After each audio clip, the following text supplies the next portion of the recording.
नमस्कार, मैं हूं अरविंद अजीब। आप देख रहे हैं नेशनल न्यूज नाउ। इस समय मैं मौजूद हूं चित्रकूट धाम के माता अनसुईया आश्रम के सामने। माता अनसुईया आश्रम के बारे में कहा जाता है कि ब्रह्मा विष्णु महेश यहाँ पर माता अनसुईया की परीक्षा लेने के लिए आए थे, जहाँ पर माता जी ने उन्हें अपने तपोबल से बाल रूप में परिवर्तित कर दिया था। इतना ही नहीं, दूसरी कथा है कि त्रेता युग में जब वनवास के दौरान भगवान राम, लक्ष्मण और माता सीता के साथ वनवास जा रहे थे, तो 11.5 वर्षों का समय जो है यहीं पर बिताया था। माता अनसुईया ने उन्हें पति व्रत धर्म का जो है उपदेश भी दिया था। इसके अलावा जो सबसे बड़ी बात है, त्रेता युग की जो गवाही दे रही है वो है यहाँ की मंदाकिनी नदी। मंदाकिनी नदी यहाँ का उद्गम स्थल उसका है और माता अनसुईया ने अपने तपोबल से उसका उद्गम किया था। लेकिन बेहद ही दुख की बात है और तकलीफ भी होती है कि आज मंदाकिनी नदी का उद्गम स्थल जो है वो आपके सामने है। देख सकते हैं कि किस तरह से कूड़े में तब्दील हुई है और ये उद्गम स्थल जो है कहीं से पूरी तरह से एक नाले के रूप में दिखाई पड़ रहा है। चित्रकूट धाम यूपी और एमपी के बॉर्डर पर है। आप देख सकते हैं मंदाकिनी नदी के उस पार जो विशालकाय जंगल है वो यूपी के बॉर्डर में है, यूपी में आता है, और इस तरफ जो आप आश्रम देख रहे हैं माता सती अनसुईया का, ये एमपी में आता है।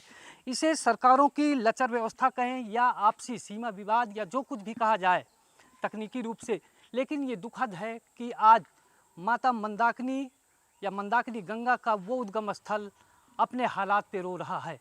देश से लाखों श्रद्धालु हर रोज़ हर साल यहाँ पर आते हैं, अपना शीश झुकाते हैं, अपनी मनोकामना के लिए पूजा अर्चना करते हैं, लेकिन आज वही मंदाकिनी गंगा खुद अपने लिए इन सरकारों से प्रार्थना कर रही है, अपने हालात पे रो रही है।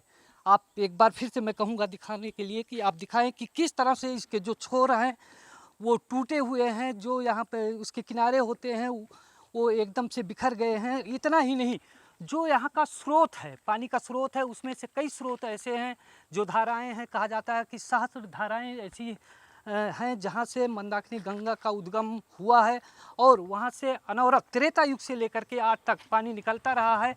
लेकिन आप ये देख सकते हैं एक स्रोत ये भी है जो सूखा हुआ है, उसके कुंड कूड़े से भरे हुए हैं और किस तरह से गंदगी का अंबाल लगा हुआ है।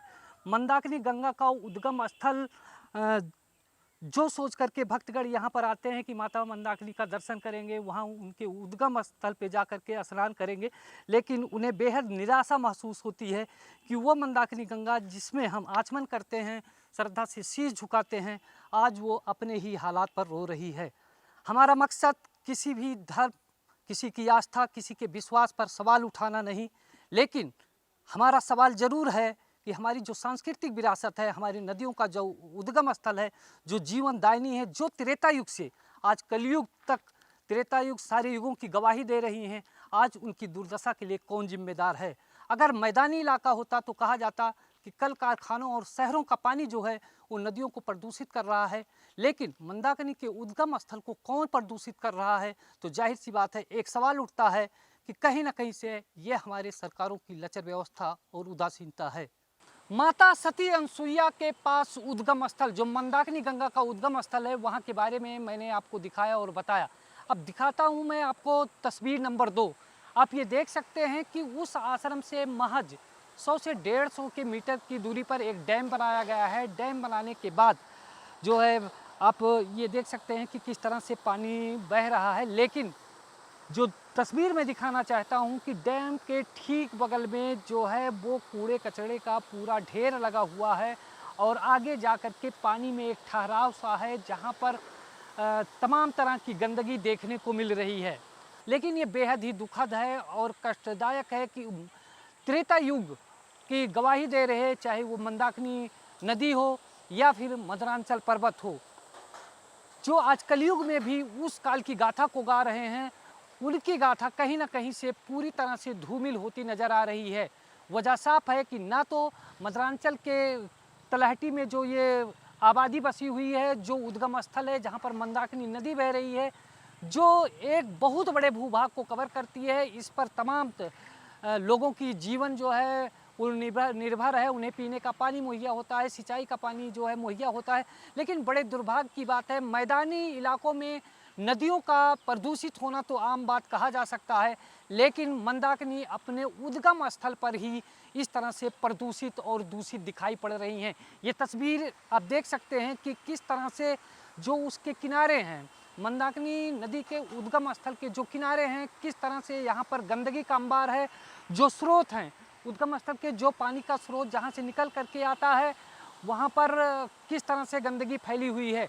और मंदाकिनी गंगा की उपयोगिता यहाँ उद्गम स्थल पर क्या है, धार्मिक होने के अलावा एक जो सामाजिक या जो कहते हैं मानवीय उपयोगिता है। आप वो देख सकते हैं कि ये माता जी हैं जो बर्तन साफ कर रही हैं, और ये मंदाकिनी गंगा के का किनारा है, उद्गम स्थल का किनारा है, जहाँ पर ये बर्तन साफ कर रहे हैं। इसमें इनका परिवार भोजन करेगा और ये यहाँ से भोजन बनाती भी हैं। धर्म, आस्था और विश्वास से जुड़ी मंदाकिनी गंगा को की ये तस्वीर देखकर मन में एक सवाल उठता है कि जहाँ पर सरकारें हर रोज़, हर साल, हर महीने जल बचाने का विज्ञापन देती, जल बचाने का एक जो अभियान चलाती हैं और पर्यावरण संरक्षण की दुहाई दे करके दिवस मनाया जाता है, ऐसे में मंदाकिनी गंगा की ये तस्वीर देखने के बाद सारी बातें बेमानी सी लगती हैं।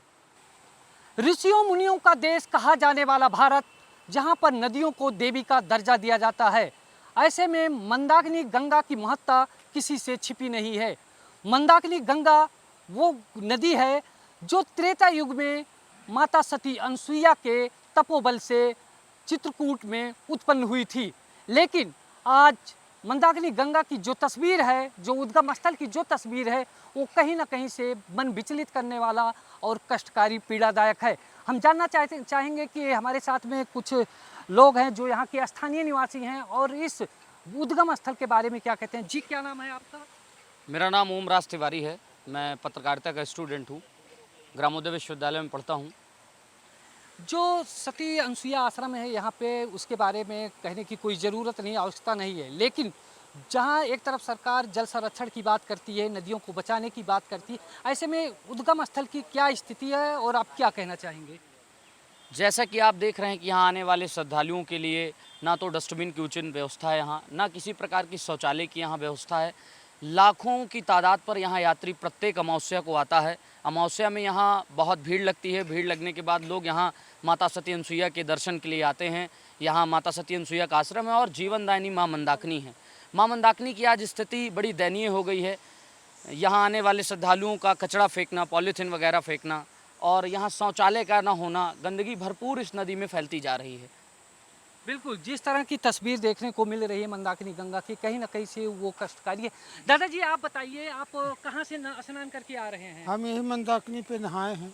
अच्छा, कहाँ के रहने वाले हैं आप? हम तो यहीं के रहने वाले हैं। यहाँ जो पानी है, मंदाकिनी गंगा जी का जो जल है, वो किस तरह से आप देख रहे हैं, किस तरह से है?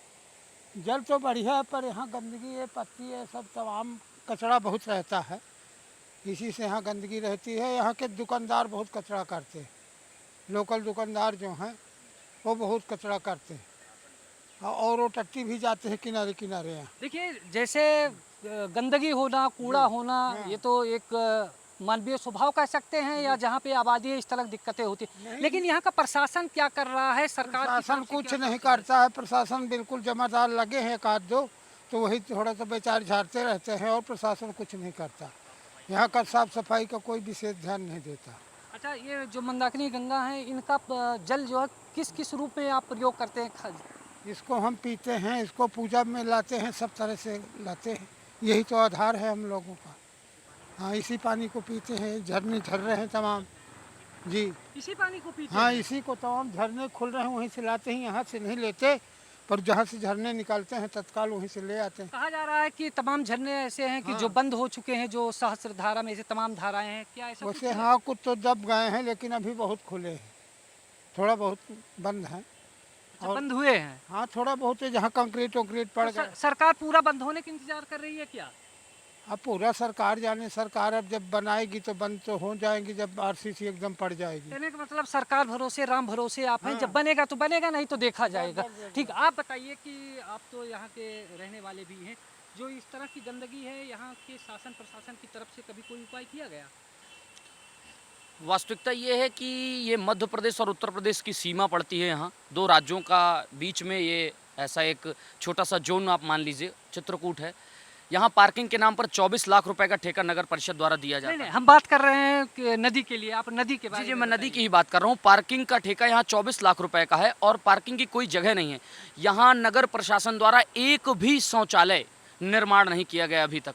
यहाँ नगर प्रशासन द्वारा कोई भी डस्टबिन कचरा फेंकने के लिए कोई बड़ी व्यवस्था नहीं है कि गीला कचरा हम कहाँ फेंकें, सूखा कचरा हम कहाँ फेंकें। प्रशासन द्वारा ऐसी कोई भी यहाँ व्यवस्था नहीं की जा रही है। लेकिन ये चित्रकूट जो है एमपी में भी है, यूपी में भी है। यूपी वाला चित्रकूट तो चमक रहा है, योगी जी चमकाए हैं, और यहाँ शिवराज जी क्या कर रहे हैं? शिवराज जी का तो नहीं, वो तो माननीय मुख्यमंत्री हैं, उनके लिए हम क्या कहेंगे। लेकिन जो यहाँ का स्थानीय प्रशासन है उसको यहाँ सक्रियता लानी चाहिए, क्योंकि हमारा अस्तित्व ऐसे ही माँ गंगा, माँ मंदाकिनी जैसी पवित्र नदियों से है। इसलिए यहाँ के स्थानीय प्रशासन को जगना चाहिए और बड़ी तेज़ी के साथ और सख्ती के साथ यहाँ के लिए नियम बनाने चाहिए और यहाँ की व्यवस्थाएँ ठीक करनी चाहिए। बिल्कुल, मंदाकिनी गंगा की हिफाजत, उनकी सुरक्षा या साफ सफाई सिर्फ नदी होने की वजह से नहीं, बल्कि इसके साथ में करोड़ों लोगों की आस्था भी जुड़ी हुई है। और कहीं ना कहीं से सरकार या प्रशासन की उदासीनता है जो आज मंदाकिनी गंगा का ये उद्गम स्थल जो है उसकी इस तरह से तस्वीर देखने को मिल रही है, जो हमें बेहद निराश करती है।